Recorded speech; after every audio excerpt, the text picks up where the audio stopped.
Airports are torture chambers if you're claustrophobic. It's not just the looming threat of the ride ahead, being stuffed into seats like sardines and then catapulted through the air in a narrow metal tube, but also the terminals themselves, the press of people, the blur and spin of the place, a dancing, dizzying hum, all motion and noise, all frenzy and clamor, and the whole thing sealed off by glass windows like some kind of monstrous ant farm. This is just one of the many things that Hadley's trying not to think about as she stands helplessly before the ticket counter. The light outside was starting to disappear, and her plane is now somewhere over the Atlantic, and she can feel something inside of her unraveling, like the slow release of air from a balloon. Part of it is the impending flight, and part of it is the airport itself. But mostly, it's the realization that she'll now be late for the wedding she didn't even want to go to in the first place. And something about this miserable little twist of fate makes her feel like crying. The gate attendants have gathered on the opposite side of the counter to frown at her with looks of great impatience. The screen behind them has already been switched to announce the next flight from JFK to Heathrow, which doesn't leave for more than 3 hours. And it's quickly becoming obvious that Hadley is the only thing standing between them and the end of their shift. "I'm sorry, miss," one of them says, the suppressed sigh evident in her voice. "There's nothing we can do but try to get you on the later flight." Hadley nods glumly. She's spent the past few weeks secretly wishing this very thing might happen, though admittedly, her imagined scenarios have been a bit more dramatic. A massive airline strike, an epic hailstorm, and a mobilizing case of the flu, or even the measles, that would prevent her from flying. All perfectly good reasons why she might have to miss her father's trip down the aisle to marry a woman she's never met. But being 4 minutes late to your flight seems just a little too convenient, maybe a tad suspicious, and Hadley isn't at all sure that her parents, either of them, will understand that it wasn't her fault.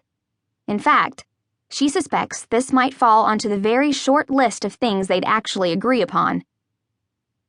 It had been her own idea to skip the rehearsal dinner and arrive in London the morning of the wedding instead. Hadley hasn't seen her father in more than a year, and she wasn't sure she could sit in a room with all the important people in his life, his friends and colleagues, the little world he's built around himself an ocean away, while they toasted to his health and happiness, the start of his new life. If it had been up to her, she wouldn't even be going to the wedding itself, but that had turned out to be non-negotiable. "He's still your dad," Mom kept reminding her, as if this were something Hadley might forget. "If you don't go, you'll regret it later. I know it's hard to imagine when you're 17, but trust me, one day you will." Hadley isn't so sure. The flight attendant is now working the keyboard of her computer with a kind of ferocious intensity, punching at the keys and snapping her gum.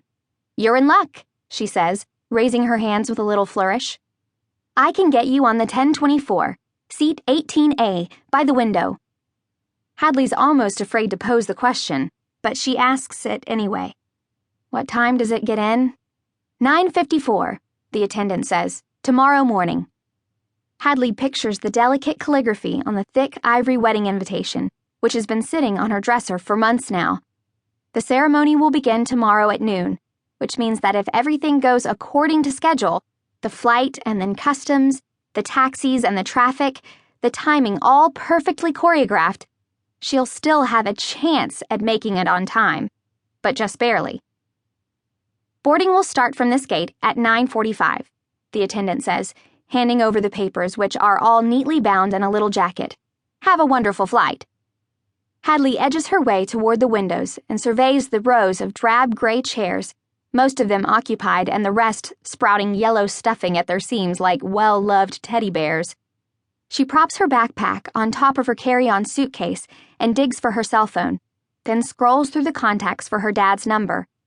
He's listed simply as the professor, a label she bestowed on him about a year and a half ago, shortly after it was announced that he wouldn't be returning to Connecticut, and the word "Dad" had become an unpleasant reminder each time she opened her phone.